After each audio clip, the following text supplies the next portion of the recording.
सास का घूंघट पार्ट 2। पिछले अंक में हमने देखा कि देविका अपने ससुराल में हर गलत बात का विरोध करती, तो उसकी वजह से देविका पर उसके ससुराल वाले बहुत अत्याचार करने लगे। एक दिन देविका ने सचिन से कहा, सचिन, मैं तुम्हारे घर में नहीं रह सकती, तुम मुझे आज ही मेरे घर शहर भेज दो, मैं अपने मम्मी पापा के पास रहूंगी। क्यों देविका, तुम शहर क्यों जाना चाहती हो? यहाँ तुम्हें किस बात की परेशानी है? किस बात की परेशानी नहीं है सचिन, तुम्हारे घर के आदमी औरतों के साथ जानवरों जैसा व्यवहार करते हैं, मैं ऐसे माहौल में नहीं रह सकती। देखो देविका, तुम्हें यहीं रहना होगा। तुम्हारी शादी मुझसे हो गई है, अब मैं तुम्हारा पति हूँ और यही तुम्हारा घर है। अच्छा, तो तुम्हें याद है कि मैं तुम्हारी पत्नी हूँ? जब तुम्हारे पिताजी और चाचा जी मुझे एक एक हफ्ते के लिए कमरे में बंद कर देते हैं, तब तुम्हें क्यों याद नहीं आता कि जो औरत कमरे में बंद है वो तुम्हारी पत्नी है? जब तुम्हारे जीजाजी और भाई मुझसे बदतमीजी से बात करते हैं, मुझे खाने के लिए कुछ नहीं देते, तब भी तुम्हें याद नहीं आता कि मैं तुम्हारी पत्नी हूँ? देखो देविका, तुम बेकार की बातें मत करो। तुम यहाँ ढंग से रहोगी, सबकी बात मानोगी, तो कोई तुम्हें कुछ नहीं कहेगा। इस तरह जानवर की तरह रहना, ढंग से रहना है तो सॉरी सचिन, मैं नहीं रह सकती, मैं आज ही अपने घर जाऊंगी। ये बोलकर देविका अपना सामान पैक कर लेती है और घर से जाने लगती है। सचिन भी उसके पीछे पीछे चलता है और उसे समझाने की कोशिश करता है। जब ये सब जोगिंदर ने देखा तो बोल पड़ा, बहू, यह सब क्या हो रहा है? कहाँ जा रही हो? सचिन, बताओ अपने पिताजी को कि कहाँ जा रही हूँ मैं। तुम्हें शर्म नहीं आती अपने पति का नाम लेते हुए? मैं अपने पति का नाम ले रही हूँ, इसमें आपको क्या परेशानी है? आपका नाम तो नहीं ले रही हूँ ना? देविका, ये किस तरह से बात कर रही हो तुम पिताजी से?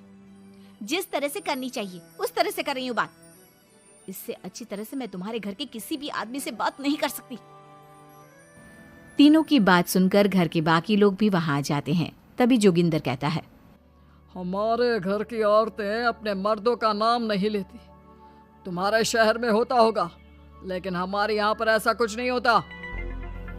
बहू, सचिन तुम्हारा पति है, तुम उसका नाम मत लिया करो। तुम अपने पति का नाम लेने की जगह ए जी, ओ जी, सुनो जी कहा करो। पति ना परमेश्वर होता है। तो परमेश्वर का तो हम नाम लेते हैं। क्यों माँ जी, क्या आप अपने इष्ट देव का नाम नहीं लेती? माँ जी, ये सब इन पुरुषों के बनाए तौर तरीके हैं, औरतों को दबाने के लिए। ये बेशर्म लड़की ऐसा नहीं सुधरेगी। ये हमारे घर की औरतों को भड़का रही है। सचिन, तुम इसे चुप कराओगे या फिर मैं करूं? नहीं नहीं पिताजी, मैं अभी समझा देता हूँ। चलो देविका अंदर, और कितना तमाशा बनाओगी मेरा। सचिन, मैं अंदर नहीं बाहर जाऊंगी, अब मैं यहाँ नहीं रह सकती।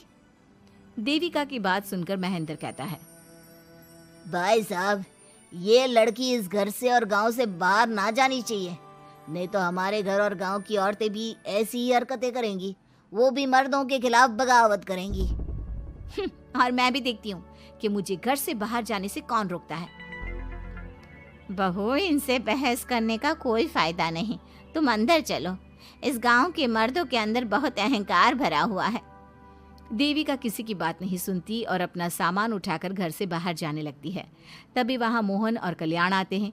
कल्याण देविका के हाथ में से उसका सूटकेस छीन लेता है और मोहन देविका को जोरदार थप्पड़ मारता है।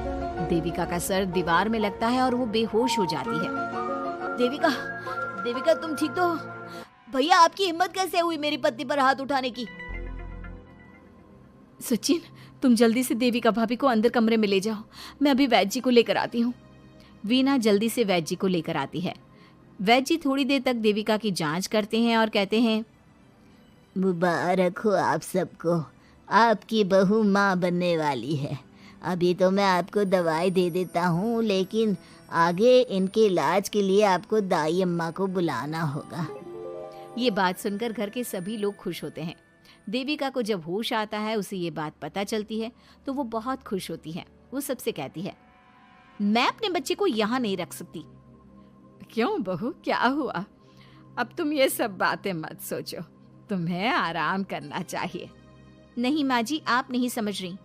अगर मेरा बेटा हुआ तो इस घर के मर्दों की तरह अहंकारी और औरतों पर जुल्म करने वाला बनेगा, और अगर मेरी बेटी हुई तो वो जानवरों की तरह जुल्म सहने वाली बनेगी और दोनों ही अनपढ़ रहेंगी। देविका की बात सुनकर घर की सभी औरतों को पहली बार एहसास हुआ कि वो किस अंधकार वाले समाज में जी रही हैं। लेकिन फिर भी घर की सारी औरतें उसे ही समझाती हैं। बहू देखो, तुम्हारी बात सही है, लेकिन तुम इस हालत में सफर नहीं कर सकती। हाँ बहू, तुम यहीं रहो, अपना और अपने बच्चे का ख्याल रखो। देखो ना देविका भाभी, हमें बिल्कुल भी पढ़ना लिखना नहीं आता, अपना नाम भी नहीं लिख पाते, तो आप मुझे थोड़ा पढ़ा दीजिए ना।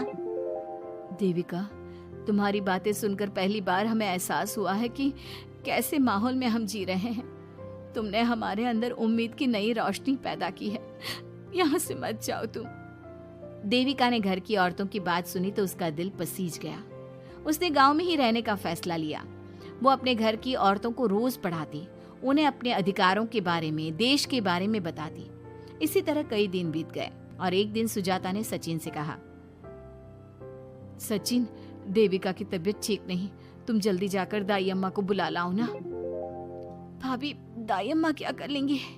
आप किसी डॉक्टर को बुला लो, मेरी तबीयत ठीक नहीं है। देविका, गांव के लोग डॉक्टर पर भरोसा नहीं करते। दाई अम्मा बरसों से ये काम कर रही है, वो तुम्हें ठीक कर देगी।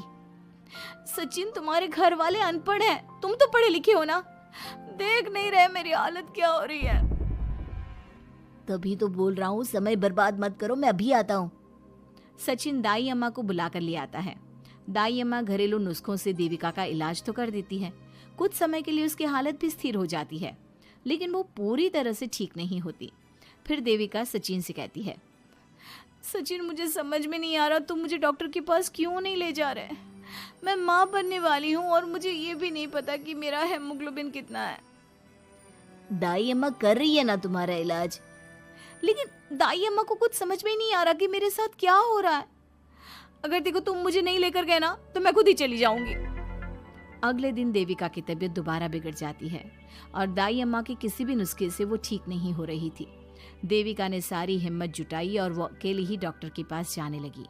उसे देखकर मोहन कहता है, बहू, इस हालत में कहाँ जा रही हो? आप लोगों के भरोसे रही ना तो आप लोग मुझे मार ही डालोगे।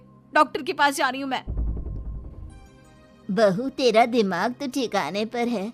हमारे घर की औरतें मर्दों से इलाज नहीं कराती। हे भगवान, इन जाहिल लोगों को मैं कैसे समझाऊं? डॉक्टर औरतें भी होती हैं। बहू, तो हमें पागल मत बना, हमने तो कभी कोई महिला डॉक्टर नहीं देखी। तू झूठ बोलकर निकलना चाहती है ना? इस गांव की सरहद से आप लोग कभी बाहर नहीं गए ना, इसलिए आप लोगों को नहीं पता कि महिलाएं डॉक्टर के अलावा क्या क्या है। ए लड़की, तुझसे तमीज से बात कर रहे हैं तो तू ज्यादा हवा में मत उड़। बोला ना एक बार, चल अंदर जा। चाचा जी, मैं अंदर नहीं जाऊंगी, डॉक्टर के पास जाऊंगी। मेरा इलाज सिर्फ डॉक्टर ही कर सकता है। ये बोलकर देविका घर से निकल रही थी कि तभी जोगिंदर ने उसे कमरे में ले जाकर बेड पर जोर से धक्का दे दिया, जिसकी वजह से देविका के पेट में चोट लग गई और वो दर्द की वजह से जोर जोर से चिल्लाने लगी। ये देखकर घर की सारी औरतें देविका को संभालने लगी। देविका, हिम्मत रखो, सब ठीक हो जाएगा। देविका भाभी, आप ठीक हो ना? माँ, कुछ करिए ना, भाभी की तबीयत बहुत खराब हो रही है। लेकिन मैं क्या कर सकती हूँ? भाभी, कुछ तो करो, कहीं बहू को कुछ हो ना जाए। उधर जोगिंदर मेन गेट पर बड़ा सा ताला लगा देता है और कहता है, आज के बाद इस घर से कोई भी औरत बाहर नहीं निकलेगी। देविका का बच्चा भी इसी घर में होगा, ये जिंदा रहे या मर जाए। जोगिंदर की बात सुनकर सभी औरतें बाहर आती हैं। जब विमला को इस बात का एहसास हो जाता है कि जोगिंदर देविका को डॉक्टर के पास किसी कीमत पर नहीं जाने देगा, तब विमला पहली बार अपना घूंघट उठाकर तेज आवाज में कहती है, मैं भी देखती हूँ देविका को डॉक्टर के पास जाने से कौन रोकता है। आज देविका डॉक्टर के पास जाकर रहेगी। देविका की सास का घूंघट आखिरकार उतर ही गया। घर के आदमियों ने पहली बार विमला का ये रूप देखा था और उसकी तेज आवाज पहली बार सुनी थी। क्या विमला अपनी बहू की जान बचा पाएगी या जोगिंदर अपनी पत्नी की आवाज भी दबा देगा? ये जानने के लिए हमारे अगले एपिसोड का इंतजार कीजिए और हमें कमेंट में ये भी बताइए कि घर की औरतों को आगे क्या कदम उठाना चाहिए।